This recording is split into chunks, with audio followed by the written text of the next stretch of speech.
Hi, I'm Ahava Leibtag. Today I'm joined by my new friend, Jim McMahon, VP of Marketing and Communications at University of Maryland Medical Center, which is right in my backyard, to talk about patient journey mapping and the intersection of patient experience and marketing. Pretty much one of the hottest topics right now. You've got questions, we've got answers. Let's get to it. It's very nice to meet you. Likewise, Ahava. Thanks for having me. What are you most excited about in healthcare marketing right now? For me, what excites me most about healthcare and marketing in general is a trend that's been out there in the marketplace for a while. It's this idea of consumerism. I have a hospitality background. I've been Mm, was in hospitality marketing for a good portion of my career leading up into healthcare, and hospitality has done such a great job about focusing on what in that industry guests want and what they need and what's appropriate for that setting. And I really think that there's an amazing amount of opportunity in the healthcare space for that same sort of thinking, and in a much broader perspective, right? I mean, because it goes into when you think about healthcare and consumerism, it goes into access, it goes into innovations in terms of quality and safety, it goes into innovations and real at the personal level, thinking about how we interact with people. Um, it's a very a people driven business, and we do have processes that we follow, but ultimately the patient or the consumer is at the heart of it, and I think that's what's really exciting to me, and what that means across all of the touch points in the consumer journey is what I really like to focus on. That's awesome. That's great. I love that.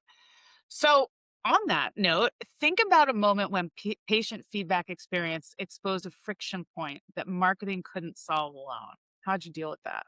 Isn't that So like every day? yeah, I mean, honestly, like when you think about the context of healthcare marketing, really service marketing in general, that whole experience is an extension of marketing, right? Because if you think of that funnel, the marketing funnel, the experience pays off everything you promised up to that point. And so ultimately, I always think of the experience as that final deliverable of our marketing message. And with that, because it's a service, there are so many different aspects of our organization, whether it's operations, EVS, IT, all of it is involved in individual moments of that journey.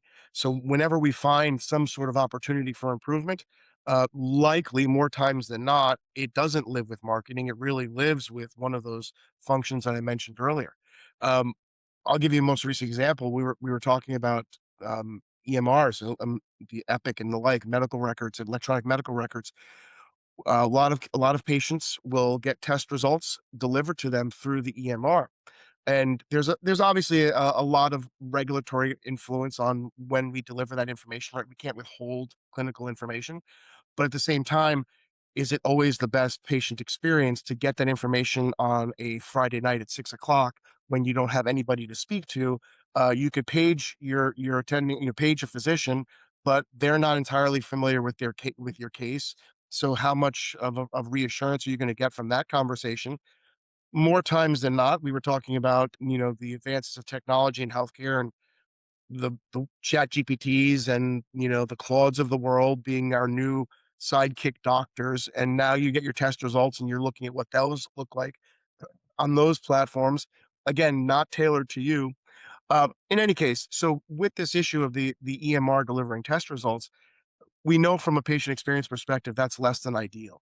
But we have to deal with regulatory requirements about delivering those results once we have them. And then we have to figure out how we can work with IT to inform the appropriate people to get that same alert when that patient gets that alert. So that way we can do our best to try to accommodate that, or bridge that gap in terms of understanding what those results really mean. Why do you have that kind of empathy? That's incredible. Why do I have that kind of empathy? Because I think my background has always been service marketing and So I really. want to seize on that because I've been doing this for 20 years. I have Yeah. never, ever heard any healthcare marketer talk about this as service marketing. And from your hospitality, I understand why you think that way because you come from a hospitality background. So you're like, we are in service to these patients. But most people in healthcare marketing think they're in service to the doctors. So it's fascinating to hear you just flip the whole paradigm on its head. Yeah, I think, I don't know where it comes from. Probably just the decades of work that I've been doing in the service sector, whether it's hospitality, even automotive early on in my career. Uh, Gosh, I grew up playing my way through college, waiting tables and bartending, right? So the idea of service is sort of ingrained in who I am. And then you take that idea, or sort of those the roots of those ideas, and they grow into what we're working with now.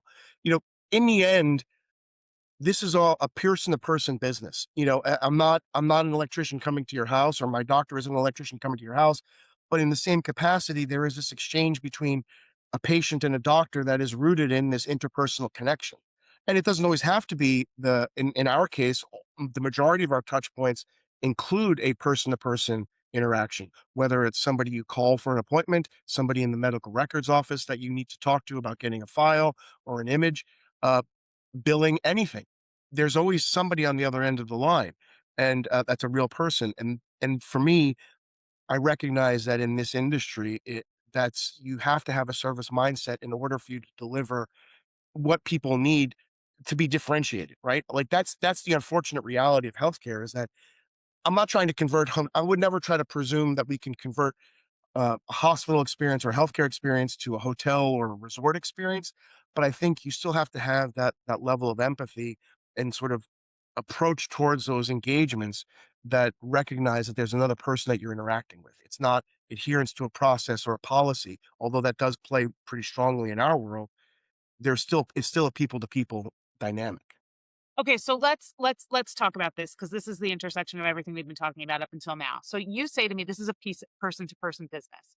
But more and more, because of the ease of technology and because of consumerism and because patients seem to want for technology to be their touch point, we have done so much to remove people from the equation.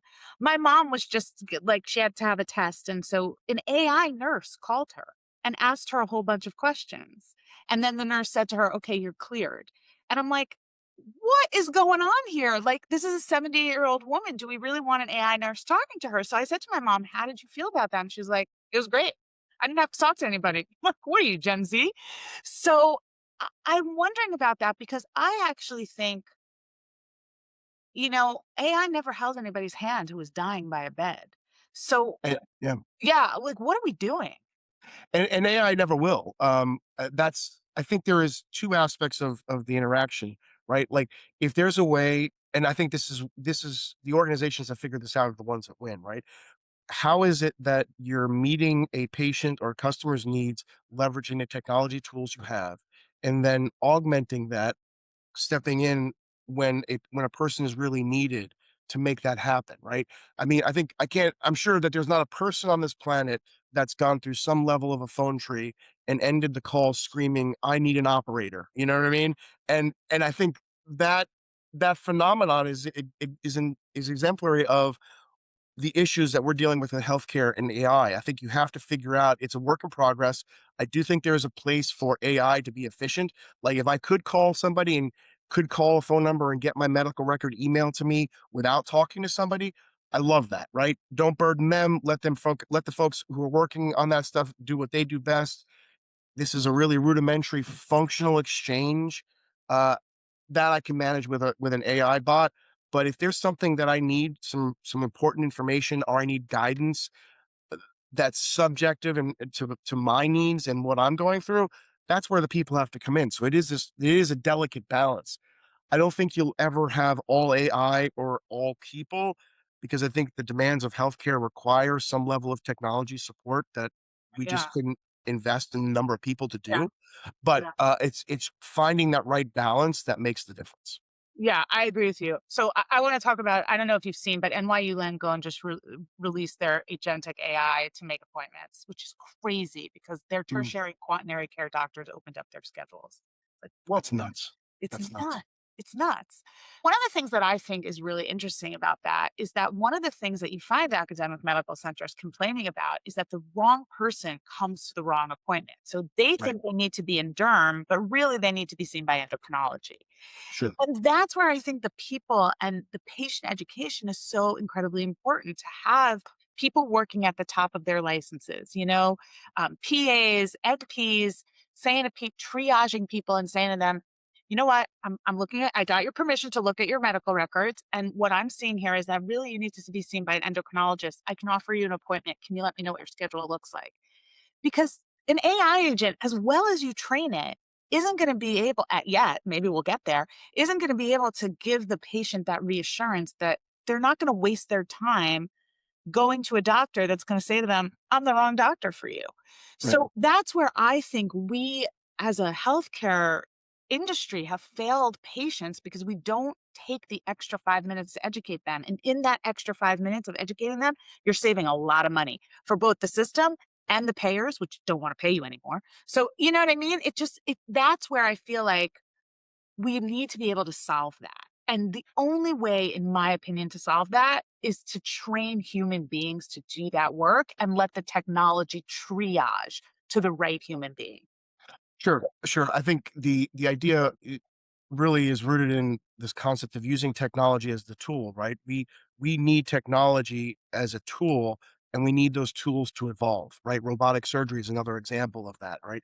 Right. Uh, the tools will never replace the people who use them.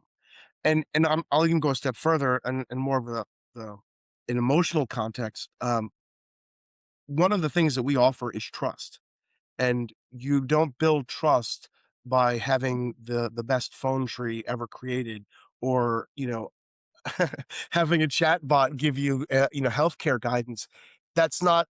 I think that you'll never ever trust tools and electronics and AI to deliver that. I think trust is inherently an exchange between people, and that trust is a fundamental currency of what we offer. Not just the cures, not just the treatments, but it's the belief in that I have your best interest at heart, being your healthcare provider and you being a patient. I agree with you. So, speaking of trust, Yeah, marketing and patient experience are often treated as separate functions, even though both of them are really designed to create that trust. So, it's actually kind yeah, of interesting within the healthcare organizations. So, within healthcare organizations themselves, why do you think that separation exists in the first place? And I am so curious to hear what somebody who came from hospitality to automotive thinks about this and what yeah. can marketers do to bridge that gap. Yeah, so, the short answer is education. The long answer is really understanding what brand is in the context of a service industry, of a people, let's just call it a people-based industry, right? And when you're dealing with people, your brand is defined by every engagement that you have with your customer, whether it's a patient or a guest, it doesn't matter. But that's why the marketing is so important here, because marketers in theory own the brand, or at least influence how the brand is perceived, right? And in order to optimize those perceptions of the brand, you need to have influence over all of those touch points. And that's probably really painful for some folks to hear, that when a doctor is short with a patient because they have a schedule that's packed and they have to follow the protocol to see patients every 20 minutes, and we were saying, hey, you really need to sit down when you have the conversation, because that's how the patient wants to be engaged. And when you do that, you're supporting the overall, not just your engagement, Dr. Jones. You're not just a good doctor. You're now representing the entirety of the health system, because that's the crucial engagement that the patient is having with our organization. And by you either making or breaking that, in essence, makes or breaks our brand. And I'm talking specifically about that patient provider engagement, but it goes the same for the person you call to schedule the appointment. It goes the same for the person that you engage with at the front desk when you're handing over your insurance information. It goes the same for the person that's, collecting your billing at the end of your appointment or scheduling your next appointment. The custodians in hospital are so polite and they're doing like the hardest and most important job. When you said the thing about, physicians are sometimes short and they have a packed schedule and you come to them and you say, you're a representative of the brand. It made me laugh because it made me think of Charles Barkley, where he was like, I don't want to be a role model. Right. And honestly, I don't think that they ever get into the business going, that with that thinking. I think they have a genuine passion for the science of healthcare, at Right. least in the tertiary quaternary space in academic medicine. They have a genuine passion for the science. And I think they have a genuine caring heart to help people. Um, Yeah. so let that come out, right? Let that come out. And I'm trying to encourage that, because in healthcare, If you are the most trusted brand in healthcare, you will be the most successful brand in healthcare. 100%. I will tell you something that when you were talking, I was thinking to myself, you just gave the most academic, non-academic answer I've ever heard to branding and marketing and patient experience, which is everybody has to own the brand, but marketing influences and controls it. And I think that that is really the critical piece. Like that should be like tattooed on everyone's forehead who's in marketing and brand because it's really the truth. No, think about it. We always talk about this in content strategy. Who should own the content strategy? Everyone has to own the content strategy Right. because otherwise they're not gonna, fulfill what's written out in it. But somebody has to control it and own it. There always has to be an owner who gets to say, "Okay, I hear where you're coming from, but this is what we're gonna do." And so I love that answer. I think that I'm gonna steal that. Please. This has been so great. I think your people are really lucky to work with you in the last 25 minutes I've spent with you. Absolutely. Well, you guys get to be friends with Jim too. So if you have any questions or you would like to find out more, you can email me at ahava.leibtag at ahamediagroup.com, or you can drop a comment. Please do so and share. This was a phenomenal interview, Jim. I learned so much. I think, your colleagues will learn so much. And we always so appreciate it when you do that, when you comment and like and let us know that this is what the kind of content that you're looking for. Jim, thank you so much.